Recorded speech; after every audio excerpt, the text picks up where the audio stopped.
அல்ஹம்துலில்லாஹில்லதீ ஹலகல் இன்சான வ அல்லமஹுல் பயான் வஸ்ஸலாத்து வஸ்ஸலாம் அலா அஷ்ரஃபில் அன்பியாஇ வல் முர்ஸலீன்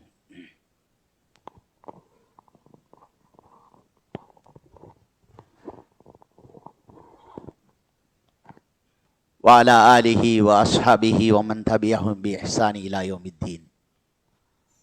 அம்மா பாது. فقد قال الله جل شانه في محكمه التنزيل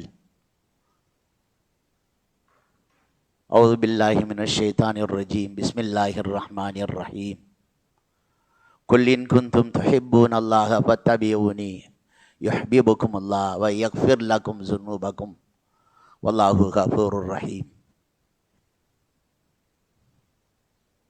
صدق الله العلي العظيم. عن أبي هريرة رضي الله تعالى عنه قال قال رسول الله صلى الله عليه وسلم كل أمتي يدخلون الجنة إلا من أبى. قيل ومن يأبى يا رسول الله؟ قال من أطاعني دخل الجنة ومن عصاني فقد أبى. ரவாஹுல் புகாரி ரலியல்லாஹு தஆலா அன்ஹு. ஸதக நபியுனா முஹம்மதுன் ஸல்லல்லாஹு அலைஹி வஸல்லம். எல்லா புகழும் புகழ்ச்சியும் ஈடிணையற்றவனாகிய எல்லாம் வல்ல அல்லாஹ் ஜல்ல ஷானுஹு தஆலாவுக்கு உரித்து. அல்ஹம்துலில்லாஹ்.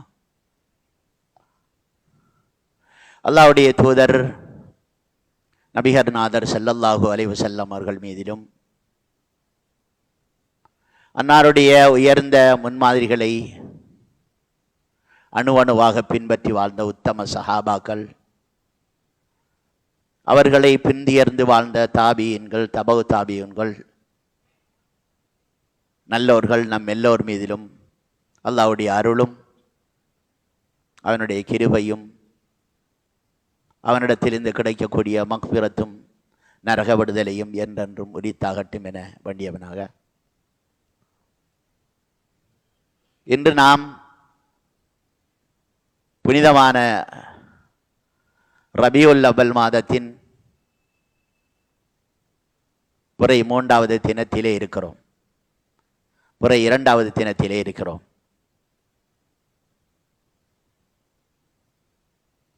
நபியுல்லாஹி ஸல்லல்லாஹு அலைஹி வஸல்லம் அவர்கள் இந்த மாதத்திலே தான் பிறந்து இந்த மாதத்திலே தான் மரணித்தார்கள்.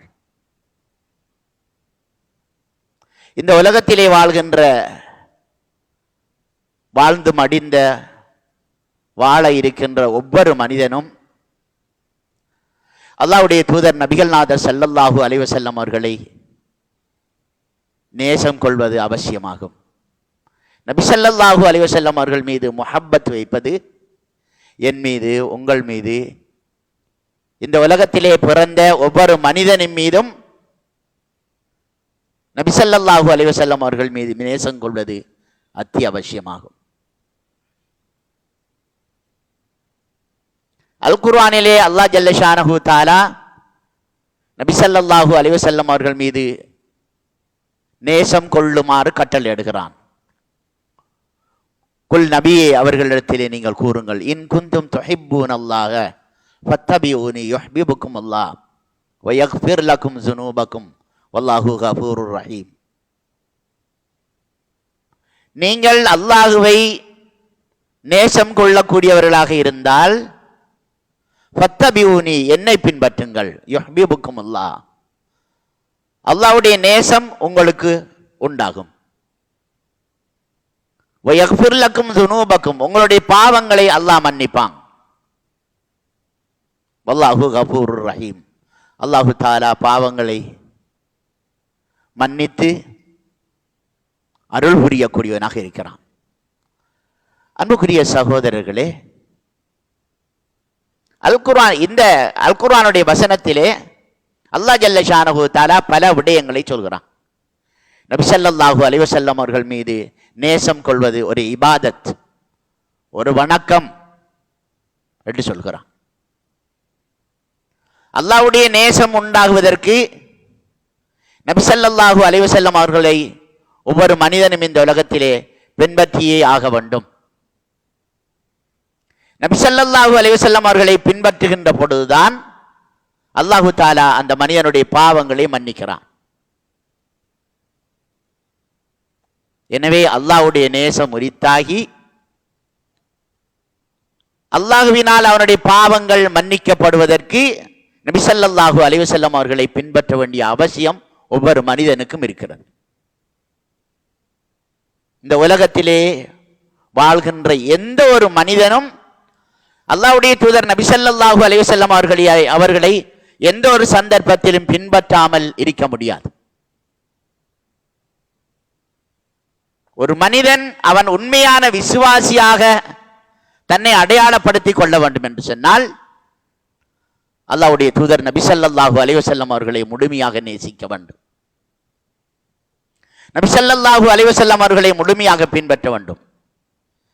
எனவே நபி ஸல்லல்லாஹு அலைஹி வஸல்லம் அவர்கள் மீது ஒரு மனிதன் நேசம் கொள்வது என்பது அவனுக்கு அல்லாஹ்வுடைய நேசத்தை உருவாக்குவதோடு அல்லாஹ்விடத்தில் இருந்து அவனுடைய பாவக்கரைகளை இல்லாமலாக்குவதோடு நபி ஸல்லல்லாஹு அலைஹி வஸல்லம் அவர்களை முழுமையாக பின்பற்றுவதுதான் நபி ஸல்லல்லாஹு அலைஹி வஸல்லம் அவர்களை ஒரு மனிதன் நேசம் கொள்வது என்பதற்குரிய அடையாளம். நபி ஸல்லல்லாஹு அலைஹி வஸல்லம் அவர்கள் எப்படி ஈமான் கொண்டார்கள், நபி ஸல்லல்லாஹு அலைஹி வஸல்லம் அவர்கள் எப்படி இஸ்லாத்துடைய கடமையை நிறைவேற்றினார்கள், நபி ஸல்லல்லாஹு அலைஹி வஸல்லம் அவர்கள் தனி மனித வாழ்க்கையிலே, சமூக வாழ்க்கையிலே, குடும்ப வாழ்க்கையிலே எவ்வாறு நடந்து கொண்டார்கள், அதே போன்றுதான் ஒவ்வொரு மனிதனும் இந்த உலகத்திலே வாழ வேண்டும், நடக்க வேண்டும். சல்லு கமா ரஅய்துமூனி உஸல்லி, நான் எவ்வாறு தொழுததாக நீங்கள் பார்த்தீர்களோ அவ்வாறு தொழுங்கள். சஹாபாக்களுக்கு நபி ஸல்லல்லாஹு அலைஹி வஸல்லம் அவர்கள் விடுகின்ற கட்டளை. ஹுஜ்ஜு கமா ரஅய்துமூனி அஹுஜ்ஜு, நான் ஹஜ்ஜுடைய கடமைகளை எவ்வாறு நிறைவேற்றியதாக நீங்கள் பார்த்தீர்களோ அவ்வாறு ஹஜ்ஜுடைய கடமைகளை நிறைவேற்றுங்கள். எனவே அன்புக்குரிய அல்லாஹ்வுடைய நல்லடியார்களே, சகோதரர்களே, ஒவ்வொரு மனிதனும் அவன் உண்மையான விசுவாசியாக தன்னை ஆக்கிக் கொள்ள வேண்டும் என்று சொன்னால் நபி ஸல்லல்லாஹு அலைஹி வஸல்லம் அவர்களை அணுவணுவாக பின்பற்ற வேண்டும். ஈமானுடைய விடயங்களில் மட்டுமல்ல, இஸ்லாத்துடைய கடமைகளில் மட்டுமல்ல, இதர வியாபாரம், கொடுக்கல் வாங்கல், திருமண விடயங்கள்,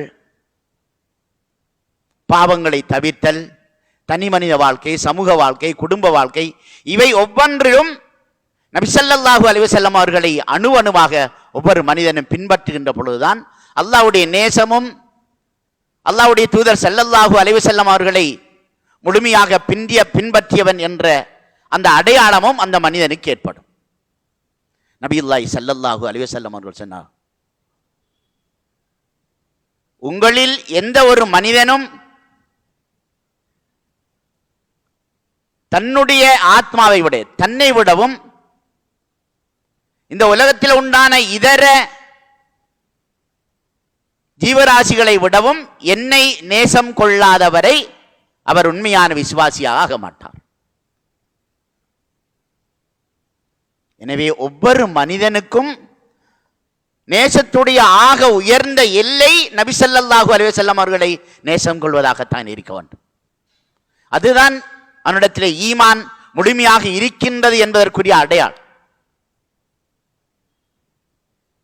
எனவே நபி ஸல்லல்லாஹு அலைஹி வஸல்லம் அவர்களை ஒருவன் நேசிக்கின்றான் என்றால் அவனுடைய வாழ்க்கை நபி ஸல்லல்லாஹு அலைஹி வஸல்லமுடைய வாழ்க்கையை முழுமையாக பின்பற்றக்கூடியதாக இருக்கும்.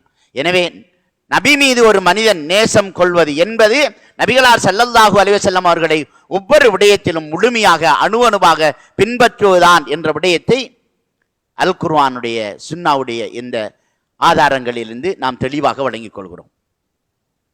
நபியுல்லாஹி ஸல்லல்லாஹு அலைஹி வஸல்லம் அவர்கள் சொன்னார்கள், நாளை மறுமையிலே என்னுடைய சமூகத்தினர்களில் எல்லோரும் சுவர்க்கம் நுழைகின்றார்கள். குல்லு உம்மத்தி யதுகுலூனல் ஜன்னா இல்லா மன் அபா, ஆனால் நிராகரித்தவனை தவிர என்று நபி ஸல்லல்லாஹு அலைஹி வஸல்லம் அவர்கள் சொன்னார்கள். அப்பொழுது சஹாபாக்கள் கேட்டார்கள், யா ரசூலல்லாஹ் வமை யஅபா, நிராகரித்தவன் என்றால் யார் என்று கேட்ட நேரத்திலே, மன் அதானி தகலல் ஜன்னா, எவன் என்னை முழுமையாக வழிபட்டு நடக்கின்றானோ, என்னுடைய முன்மாதிரிகளை ஒவ்வொன்றாக எந்த மனிதன் இந்த உலகத்திலே பின்பற்றி வாழ்கின்றானோ, தகலல் ஜன்னா, அவன் சொர்க்கத்தை நுழைந்து விட்டான். ஒமன் அசானி, இதற்கு மாற்றமாக யார் நடக்கின்றானோ, என்னை பின்பற்றாமல் தன்னுடைய மனோ இச்சை பிரகாரம் தான் போன போக்கிலே எந்த மனிதன் வாழ்கின்றானோ, ஃபக்கத் அபா, அவன்தான் என்னை நிராகரித்தவன் என்று அல்லாஹ்வுடைய தூதர் ஸல்லல்லாஹு அலைஹி வஸல்லம் அவர்கள் சொன்ன ஹதீஸ் புகாரியிலே பதிவிடப்பட்டிருக்கிறது. எனவே அன்புக்குரிய அல்லாஹ்வுடைய நல்லடியார்களே, சகோதரர்களே, நபி ஸல்லல்லாஹு அலைஹி வஸல்லம் அவர்களை எந்த அளவுக்கு ஒரு மனிதன் அவர்கள் கொண்டு வந்த விடயங்கள் ஒவ்வொன்றாக பின்பற்றுகின்றானோ, அந்த அளவுக்கு நபி ஸல்லல்லாஹு அலைஹி வஸல்லம் அவர்களுடைய மீது அவனுக்கு அன்பும் நேசமும் பாசமும் இருக்கின்றது என்பதற்குரிய அடையாளம் தான் அது.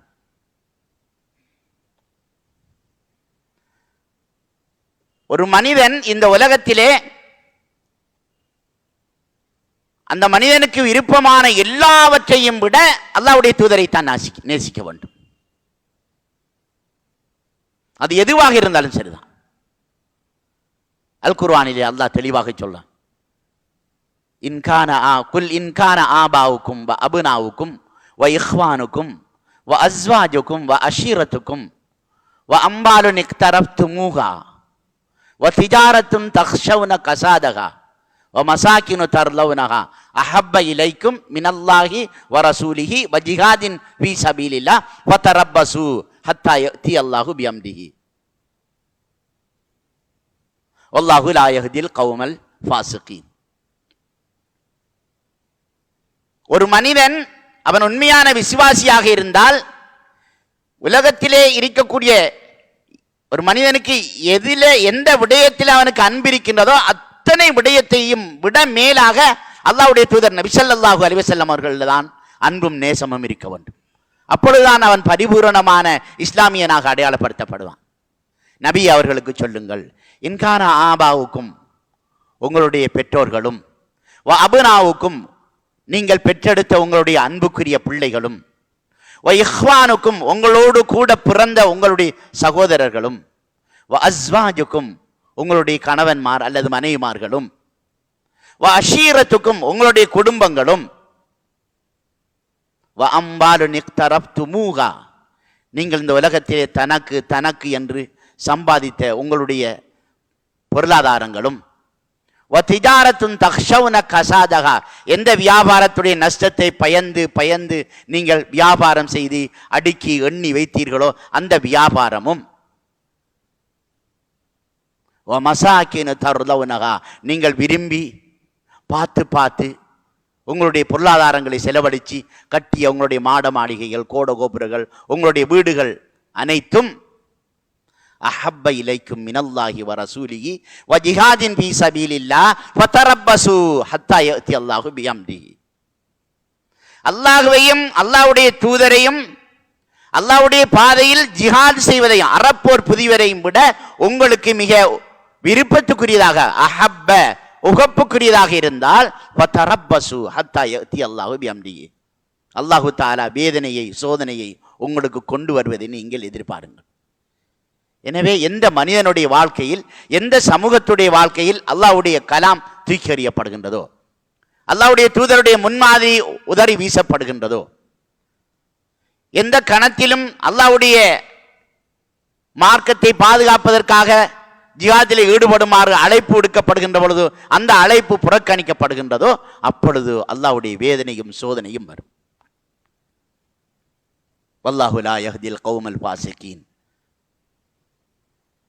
கெட்ட கூட்டத்தாருக்கு, அல்லாஹ்வை நிராகரிக்கக்கூடிய கூட்டத்தாருக்கு நிச்சயமாக அல்லாஹ் ஜல்ல ஷானஹு தஆலா வழிகாட்டவே மாட்டான் என்று அல் குர்ஆனிலே அல்லாஹ் ஜல்ல ஷானஹு தஆலா கூறுகிறான். அன்புக்குரிய இஸ்லாமிய சகோதரர்களே, ஒரு மனிதன் உண்மையில் இந்த உலகத்திலே அவனுக்கு எதுவெல்லாம் ஆக விருப்பத்துக்குரியதாக இருக்கின்றதோ அதனை அத்தனை விடவும் அல்லாஹ்வுடைய தூதர் மீதும் அல்லாஹ்வின் மீதும் தான் அவனுக்கு விருப்பம் இருக்க வேண்டும். அப்பொழுதுதான் அவனுடைய ஈமான் ஆக உயர்ந்ததாக அமையும். அப்பொழுதுதான் அவனுடைய ஈமான் பரிபூரணத்துவம் உடையதாக அமையும். சஹாபாக்களுடைய வாழ்க்கையிலே நிதர்சனமாக இதையெல்லாம் காக்க முடிகின்றது. ஒரு நாள் ஹஜரத் உமர் ரலியல்லாஹு தஆலா அன்ஹு அவர்கள் ரசூல் ஸல்லல்லாஹு அலைஹி வஸல்லம் அவர்களை சந்திக்க வருகின்றார்கள். நபி ஸல்லல்லாஹு அலைஹி வஸல்லம் அவர்களுடைய புனித கரங்களை இறுக்கமாக பிடிக்கிறார்கள். பிடித்து நபி ஸல்லல்லாஹு அலைஹி வஸல்லம் அவர்களோடு நடந்து செல்கின்றார்கள். அப்பொழுது உமர் ரலியல்லாஹு தஆலா அன்ஹு அவர்கள் கூறினார்கள், யா ரசூலல்லாஹ், என்னுடைய ஆத்மாவை விட நீங்கள் தான், என்னுடைய ஆத்மாவை தவிர நீங்கள் தான் எனக்கு மிகவும் முஹப்பத்துக்குரியவர்கள் என்று சொன்னார்கள். அப்பொழுது ரசூலுல்லாஹி ஸல்லல்லாஹு அலைஹி வஸல்லம் அவர்கள் சொன்னார்கள், லா யா உமர் ரலியல்லாஹு தஆலா, இல்லை உமரே, உமரே, இன்னமும் உன்னுடைய ஈமான் பரிபூரணத்துவத்தை அடையவில்லை. உன்னுடைய ஆத்மாவை விடவும், என்னுடைய உயிர் எவன் கைவசம் இருக்கின்றதோ அந்த இறைவனின் மீது ஆணையாக, உன்னுடைய ஆத்மாவை விடவும் நான் உனக்கு நேசத்துக்குரியவனாக ஆகும் வரைக்கும் உன்னுடைய ஈமான் பரிபூரணத்துவம் உடையதாக ஆக மாட்டாது என்று சொன்னார்கள். அப்பொழுது உமர் ரலியல்லாஹு தஆலா அன்ஹு அவர்கள், யா ரசூலல்லாஹ், என்னை விடவும் என்னுடைய ஆத்மாவை விடவும் நான் உங்களை நேசிக்கிறேன் என்று சொன்ன பொழுது, அல் ஆனயா உமர் ரலியல்லாஹு தஆலா அன்ஹு என்று சொன்னார்கள் நபி ஸல்லல்லாஹு. இப்பதான் உமரே, உன்னுடைய ஈமான் பூரணத்துவத்தை அடைந்திருக்கிறது. அன்புக்குரிய சகோதரர்களே, இந்த வரலாற்றை நாங்கள் பார்த்தால் ஹஸரத் உமர் ரலியல்லாஹு தஆலா அன்ஹு எப்படியானவர்கள்? என்னை போல, உங்களைப் போல, இந்த மனிதத்திலே, இந்த உலகத்திலே வாழ்கின்ற மனிதர்களைப் போல சாதாரணமான மனிதனா? இல்லை. எத்தனையோ சந்தர்ப்பத்திலே அல் குர்ஆன் அவர்கள் சார்பாக இறங்கி இருக்கிறது. சொர்க்கத்துக்கு என்று நன்மாராயம் கூறப்பட்ட 10 நபித்தோழர்களுள் 2வது ஸ்தானத்தை உடையவர். அப்படியான உமர் ரலியல்லாஹு தஆலா அன்ஹு அவர்களுக்கே நபி ஸல்லல்லாஹு அலைஹி வஸல்லம் அவர்கள், என்னுடைய ஆத்மாவை விடவும் உன்னுடைய ஆத்மாவை விடவும் என்னை நீ நேசிக்கவில்லை என்றிருந்தால் உன்னுடைய ஈமான் பரிணாமத்தை அடையாது என்று சொன்னார்கள் என்றால், மற்ற எல்லோர்களும், நீங்க அந்த உலகத்தில் உண்டான ஒவ்வொரு மனிதனும் எந்த அளவுக்கு அல்லாஹ்வுடைய தூதர் ஸல்லல்லாஹு அலைஹி வஸல்லம் அவர்கள் மீது நேசமுள்ளவர்களாக இருக்க வேண்டும் என்பதை நான் சொல்லித்தான் நீங்கள் விளங்க வேண்டும் என்ற அவசியமில்லை. ஹிஜ்ரி 3ஆம் ஆண்டு உஹது யுத்தம் நடக்கின்றது. முஸ்லீம்கள் அந்த யுத்தத்திலே தோல்வி அடைகிறார்கள். நபி ஸல்லல்லாஹு அலைஹி வஸல்லம் அவர்களுடைய பல் கூட உடைக்கப்படுகின்றது. 14 நபித்தோழர்கள் அதிலே கொலை செய்யப்படுகின்றார்கள். உம்மு ஹானி ரலியல்லாஹு தஆலா அன்ஹா என்ற பெண்மணியும் அந்த யுத்தத்திலே கலந்து கொள்கிறாள். யுத்தம் முடிவடைந்து எஞ்சியவர்கள் நபி ஸல்லல்லாஹு அலைஹி வஸல்லம் அவர்கள் இருக்கின்ற கூடாரத்தினுள் வந்து கொண்டிருக்கிற நேரத்திலே உம்மு ஹானி ரலியல்லாஹு தஆலா அன்ஹா அவர்கள் ஓடோடி வருகின்றார்கள். அந்த நேரத்தில் அவர்களுக்கு சொல்லப்படுகின்றது, உன்னுடைய கணவர் இறந்து விட்டார் என்று சொல்லப்படுகிறது. அப்பொழுது அந்த பெண்மணி, அல்லாஹ்வுடைய தூதர் ஸல்லல்லாஹு அலைஹி வஸல்லம் அவர்கள் எங்கே இருக்கிறார்கள் என்று கேட்டார்கள். சற்று தூரம் ஓடியவன், உன்னுடைய மகன் இறந்து விட்டார் என்று சொல்லப்படுகின்றது. அப்பொழுதும் அல்லாஹ்வுடைய தூதர் ஸல்லல்லாஹு அலைஹி வஸல்லம் அவர்கள் எங்கே இருக்கிறார்கள் என்று கேட்டார். தொடர்ந்து போகின்ற பொழுது, உன்னுடைய சகோதரரும் கொல்லப்பட்டிருக்கிறார். அப்பொழுதும் அந்த பெண்மணி, அல்லாஹ்வுடைய தூதர் ஸல்லல்லாஹு அலைஹி வஸல்லம் அவர்களுக்கு என்ன நடந்திருக்கின்றது, அவர்கள் எங்கே இருக்கிறார் என்று கேட்டார்கள். அல்லாஹ்வுடைய தூதர் நபி ஸல்லல்லாஹு அலைஹி வஸல்லம் அவர்கள் இருக்கின்ற இடம் அடையாளப்படுத்தப்பட்டு காட்டப்படுகின்றது. போய் சந்திக்கின்றார்கள். அப்பொழுதுதான் அந்த பெண்மணி சந்தோஷம் அடைகிறார். அன்புக்குரிய சகோதரர்களே, சஹாபாக்களுக்கு ஆண்களாக இருந்தாலும் பெண்களாக இருந்தாலும் தன்னுடைய கணவன், மனைவி, பிள்ளை, குட்டி, சுகம், சொத்து அத்தனையுமே நபி ஸல்லல்லாஹு அலைஹி வஸல்லம் அவர்களை விட இளக்காரமாகத்தான் இருந்தது. நபி ஸல்லல்லாஹு அலைஹி வஸல்லம் அவர்களை விட அவை எந்த ஒன்றுமே அவர்களுக்கு பிரயோசனம் உள்ளதாக தெரியவில்லை. நபி ஸல்லல்லாஹு அலைஹி வஸல்லம் அவர்களுக்காக வேண்டி இந்த உலகத்திலே எதையும் தயார் செய்யறதுக்கு சஹாபாக்கள் ஆண்களும் பெண்களும் தயாராக இருந்தார்கள் என்ற விடயம் இந்த வரலாற்றில் இருந்து எமக்கு விளங்குகிறது. ஒரு நாள் ஒரு நபித்தோழர்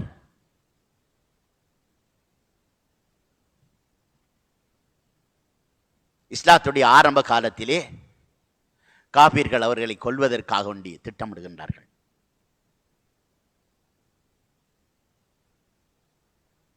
அவரை பிடித்து வந்து கட்டி வைக்கின்றார்கள் கொல்வதற்காக வேண்டி. காரணம், அவர் இஸ்லாத்தை ஏற்றதற்காக. அப்பொழுது அபூ சுஃபியான், அந்த நேரத்திலே அபூ சுஃபியான் இஸ்லாத்தை ஏற்றுக்கொள்ளவில்லை. குறைஷியர்களுடைய தலைவராக இருந்த அபூ சுஃபியான் ஸைத் ரலியல்லாஹு தஆலா அவர்கள் என்று நினைக்கின்றேன், அந்த நபித்தோழரிடத்திலே சொல்கிறார்கள், ஸைதே, நீ இந்த இடத்திலே அவுக்கப்பட்டு உன்னை நாங்கள் விடுதலை செய்து இந்த இடத்திலே நீ பின்பற்றுகின்ற நபி முஹம்மது ஸல்லல்லாஹு அலைஹி வஸல்லம் அவர்களை கொண்டு வந்து உனக்கு பதிலாக கட்டி வைத்து நாங்கள் கொள்வதற்கு நீ விரும்புவாயா என்று கேட்ட நேரத்திலே அந்த நபித்தோழர், என்னுடைய உயிர் காப்பாற்றப்பட்டு நான் இந்த இடத்திலே இருந்து என்னுடைய இடத்துக்கு சென்று அமைதியாக போவதை விட நபி ஸல்லல்லாஹு அலைஹி வஸல்லம் அவர்களுடைய கால் பாதத்திலே ஒரு முள் தைப்பதை கூட நான் விரும்பவில்லை என்று அந்த நபித்தோழர் கூறியவுடன் காபிர்களுக்கெல்லாம் மிக ஆச்சரியமாக இருந்தது. எனவே சஹாபாக்கள் எல்லாம் நபி ஸல்லல்லாஹு அலைஹி வஸல்லம் அவர்களுடைய உயிர் இல்லை, நபி ஸல்லல்லாஹு அலைஹி வஸல்லம் அவருடைய மேனியில் ஒரு முள் தைப்பதை கூட சஹாபாக்கள் விரும்பாதவர்களாக இருந்தார்கள். அந்த அளவுக்கு நபித்தோழர்களுக்கு நபி ஸல்லல்லாஹு அலைஹி வஸல்லம் அவர்கள் மீது அன்பும் நேசமும் பாசமும் இருந்தது. எனவே அன்புக்குரிய அல்லாஹ்வுடைய நல்லடியார்களே, சகோதரர்களே, தாய்மார்களே, உண்மையில் ஒவ்வொரு மனிதனும் அவன் உண்மையாக விசுவாசியாக தன்னை அடையாளப்படுத்தி கொள்ள வேண்டும் என்று சொன்னால் நபி ஸல்லல்லாஹு அலைஹி வஸல்லம் அவர்களை முழுமையாக பின்பற்றி நபி ஸல்லல்லாஹு அலைஹி வஸல்லம் அவர்களுடைய ஒவ்வொரு விடயங்களையும் அணுவணுவாக இந்த உலக வாழ்க்கையிலே நடைமுறைப்படுத்துவதன் மூலம் நபி ஸல்லல்லாஹு அலைஹி வஸல்லம் அவர்களை முழுமையாக நேசம் கொள்ளக்கூடியவனாக தன்னை மாற்றிக்கொள்வதன் மூலம்தான் அல்லாஹ் ஜல்ல ஷானஹு தஆலாவுடைய அன்பையும் அருளையும் அந்த மனிதனால் அடைந்து கொள்ள முடியும் என்ற தகவல்களை நாங்கள் ஒவ்வொருவரும் விளங்கி எதிர்காலத்திலே நபி ஸல்லல்லாஹு அலைஹி வஸல்லம் அவர்களை நேசங்கொண்டு நபி ஸல்லல்லாஹு அலைஹி வஸல்லம் அவர்களை முழுமையாக பின்பற்றக்கூடிய நல்ல மனிதர்களாக ஆகுவதற்கு அல்லாஹ் ஜல்ல ஷானஹு தஆலா எம் ஒவ்வொருவருக்கும் தௌபீக் செய்வானாக. வ ஆகிரு தஅவானா அனில் ஹம்துலில்லாஹி ரப்பில் ஆலமீன். அஸ்ஸலாமு அலைக்கும் வரஹ்மத்துல்லாஹி வபரகாத்துஹு.